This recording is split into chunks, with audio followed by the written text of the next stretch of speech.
ఇప్పుడైతే ఒక అమ్మాయి ఒక అబ్బాయిని వదిలేసి వెళ్ళిపోవాలని డిసైడ్ అవుతుందో అప్పుడు అబ్బాయి ఏ సిచ్యువేషన్లో ఉన్నాడో అమ్మాయి ఎప్పటికీ పట్టించుకోదు.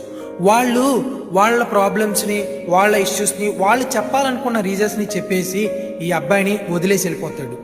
వాడు ఏ సిచ్యువేషన్లో అయినా ఉన్నాయి, ఎంత కష్టంలో ఉన్నాయి, ఎంత బాధలో ఉన్నాయి, లైఫ్లో ఎంత దారుణమైన సిచ్యువేషన్లో ఉన్నాయి.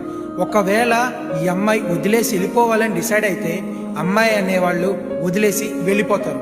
కానీ ఈ అమ్మాయికి ప్రాబ్లం వచ్చిందని కొంచెం తెలిసినా చాలు, ఈ అబ్బాయిలు అనేవాళ్ళు పాపం వాడు ఏ సిచ్యువేషన్లో ఉన్నాడు కూడా పట్టించుకోకుండా ఈ అమ్మాయి ప్రాబ్లమ్ని సాల్వ్ చేయడానికి అబ్బాయి అనేవాడు పరిగెత్తుకుంటూ వస్తాడు.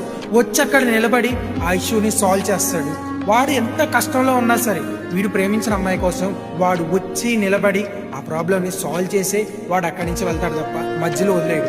కానీ ఇక్కడ రియాలిటీ ఏంటంటే ఇలా చేసే చాలామంది అమ్మాయిలు సింపుల్గా వాళ్ళకి ఏదో ప్రాబ్లం ఉంది లేదా ఆ అబ్బాయి ప్రాబ్లంలో ఉన్నాడు అనగానే వదిలేసి వెళ్ళిపోతారు. బట్ వదిలేసి వెళ్ళిపోయే లెక్క అయితే దయచేసి రిలేషన్షిప్లోకి దిక్కండి. ఈ అబ్బాయి ఎమోషన్స్తో ఆడుకోకండి.